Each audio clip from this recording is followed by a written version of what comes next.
नमस्कार Manoja my stories को आपण मानक स्वागत। आज आसतु बनैबा सिमेई इडली। यही इडली बनैबा अति सहज आइटी बहुत स्वादिष्ट मध्य।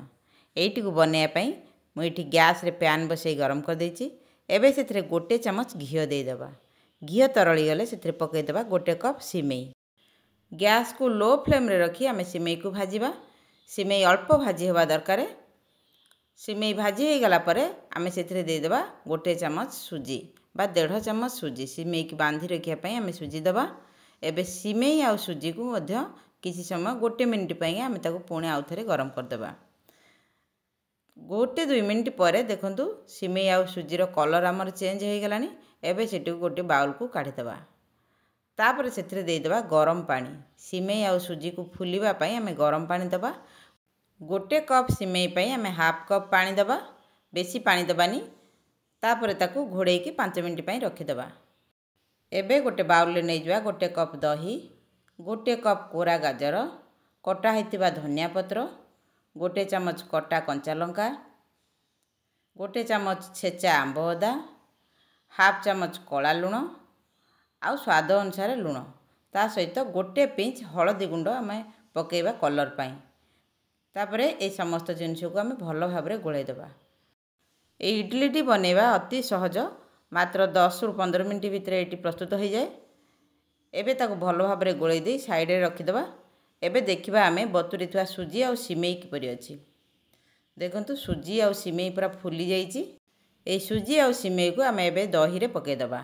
जेहेतु आमे सुजी आ सिमेई को गरम पानी रे पकैथिले एटा भलो भाबरे बतुरी जाईची। ठंडा पानी केबे यूज करिवेनी। गरम पानी रे ही सुजी सिमेई को बतुरेबे। एबे एई सुजी सिमेई आ दही को भलो भाबरे गोळै देबा। ताको 5 मिनिट पई रखि देबा।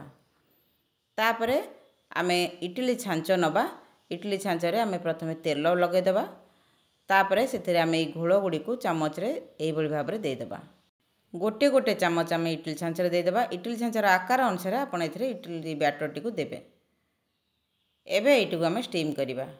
स्टीम करबा पई मो एटी गैस रे पानी बसई गरम कर देछि। एबे सेथरे आमे ई छांच गुडी को आमे रखि देबा।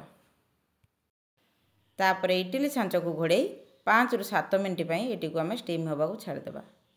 7 मिनिट परे चलंतु देखिबा इडली हमर केमती हेछि। गोटे छुरी किंबा चामच सहायता रे चलंतु चेक करिबा। जदि छुरी आ चामच रे किछि न लागिला ताले जानिबे इडली हमर होई गला बोली। एबे एटी को ठंडा करिबा को छाड़ देबा। ठंडा हला परे ताको एई भଳି भाबरे चामच सहायता ताको काढी देबा। जेहेतु एटी बहुत सॉफ्ट अछि हाथ रे काढी हेबनी तो चामच सहायता ताको हम एंती काढी देबा। देखंतु केते सुंदर देखा होछि आ बहुत सॉफ्ट हेछि। एटी अलगा इडली अपेक्षा एटी बहुत सॉफ्ट हेछि। तो सबु छांचरु इडली उडु आमे प्रथमे गोटे बाउल को काढी देबा। ए सिमेई इडली को आमे एई भଳି मध्य खाई परिबा। किंतु ताको आउटिके चटपटा करबा पई मो एथिरे तड़का लगेबी। तड़का लगाया पई गैस रे पैन गरम कर देछि। एबे सेथिरे गोटे चमच सोरिष तेल पकै देबा। तापरे सेथिरे सुखिला लंका पकै देबा। हाफ चमच सोरिष आ हाफ चमच जीरा को फुटै देबा। सोरिष आ जीरा फुटी गले सेथिरे आमे दे देबा भूसंग पत्र। भूसंग पत्र सोरिष जीरा भलो भाबरे फुटी गले आ भाजी हो गले आमे सेथिरे सेई इडली को पकै देबा। गोटी गोटी करी आमे हाथ रे ताको पकै देबा जेमिति कि तड़का सहित एटा लागि जिवो। तापरे एटी को टिके आमे उल्टा पलटा कर देबा। देखंतु केते सुंदर देखा जाउची आ बहुत सॉफ्ट हेछि। एटी को समस्त खाइबा को भल पाइबे निश्चित भाबरे। पिला मान को एटी को आमे टिफिन मध्ये देई परिबा। ऑफिस पई निजे मध्ये लंच पई एटी को आमे नै परिबा। बहुत सुंदर हेछि। एबे एटी को आमे काढी देबा। तापरे सेई पैन ने आमे गोटे चमच सोरिष तेल पकै देबा। तापरे सेथिरे हाफ चमच जीरा आ हाफ चमच सोरिष को फुटै देबा।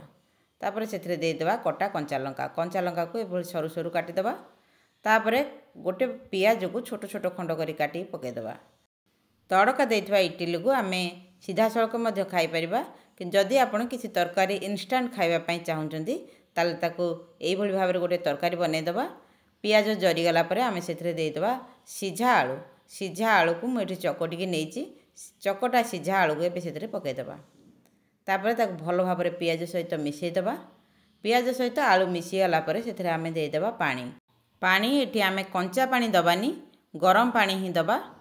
पानी देला परे आलू को भलो भाबरे सेथिरे मिसै देबा। आलू पानी सहित भलो भाबरे मिसी गला परे सेथिरे आमे पकै देबा गोटे पिंच हळदी गुंड।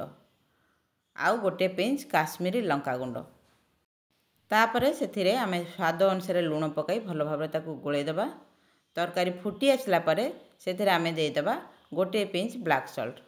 ब्लैक सॉल्ट पकेला परे आमे तरकारी को गोले दबा आउ गैस को ऑफ कर दबा। एबे हमर इंस्टेंट तरकारी मध्य हे गला। एबे चलंतु सर्व करिबा हमर सिमेई इडली आउ तरकारी। आपण माने घरे एई भली इडली प्रस्तुत करंतु, निजे खाइबा सहित अन्य मानकु खुआंतु। एइटिकु थरे बनै खाइले बारंबार करिकि खाइबा पई इच्छा हबो। आशा करे भिडियोटी आपण मानकु निश्चय भल लागिथिबो। भिडियोटी भल लागिथिले लाइक एंड शेयर करबा को भूलिबेनी। आ जदि प्रथम थर मो चैनल मनोजा माई स्टोरीज को देखुचंती तेबे याकु सब्सक्राइब कर दियंतु। आपण मानकर मतामत मते कमेंट बॉक्स रे निश्चय जणांतु। आपण मानकर सहयोग मते आगो को जीवा को प्रोत्साहन देबो। अन्य एक वीडियो रे आपण मानक सह देखा हबो। से पर्यंत रहुछि। नमस्कार।